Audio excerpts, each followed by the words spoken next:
ভাই শেষ করছি। আল্লাহ হাফেজ, সকলকে ধন্যবাদ।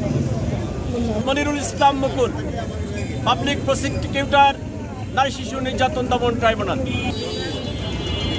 আমি পিপি হিসাবে আমার বক্তব্য হচ্ছে যে এই মোকদ্দমা তদন্ত শেষে আগে আমার আদালতে আসতে হবে।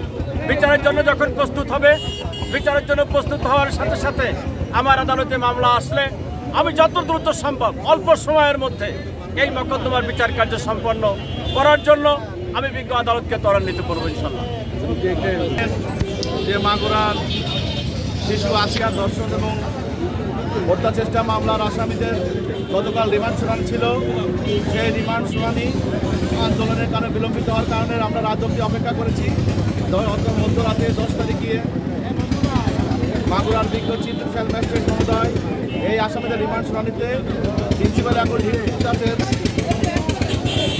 7 দিন এবং অন্যান্য সহযোগী আসামিদের 5 দিনকে রিমান্ড মঞ্জুর করেছেন। আমরা আশা করি এই রিমান্ডের মাধ্যমে পুলিশ যে তদন্তকারী কর্মকর্তা আছেন, এই আসামিরা, এই নরপিশাচরা তারা দোষ স্বীকারপূর্বক জবানবন্দি প্রদান করবেন এবং যত দ্রুত সময়ের মধ্যে আমরা এই বিচার কাজ সম্পন্ন করতে পারি।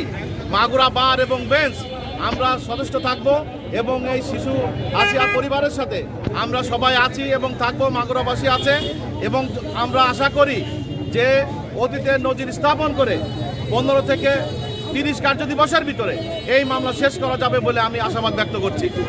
এবং তারা জানেন যে ইতিমধ্যে মাগুরা বার এই শিশু আসিয়ার পরিবারের পাশে আছে, আমরা তাদেরকে আইনি সহায়তা প্রদান করব এবং ইতিমধ্যে আমরা মাগুরা বার সিদ্ধান্ত গ্রহণ করেছি এই নরপিশাচ এই আসামিদের পক্ষে মাগুরা জেলা আইনজীবীর কোনো সদস্য আইনি সহায়তা প্রদান করবে না।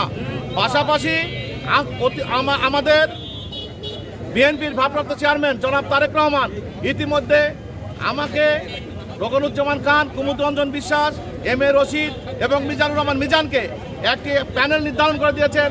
তার নির্দেশে আমরা দলীয়ভাবেও এই শিশু আসিয়ার পরিবারের সাথে যোগাযোগ করছি, আমরা বাদীপক্ষে তাদের আইনি সহায়তা প্রদান করে যাচ্ছি। আমরা আশা করি ন্যায় বিচার পাওয়ার জন্য যতটুকু প্রয়োজন আইনজীবীদের, মাগুরা বার এবং আমরা প্যানেল আইনজীবীরা তাদেরকে সর্বোচ্চ উদার করে দিয়ে আমরা এই ন্যায় বিচার নিশ্চিত করব বলে আমরা আশা করি এবং আমরা সেটা করে ছাড়বো ইনশাআল্লাহ। আপনাদের সবাইকে ধন্যবাদ।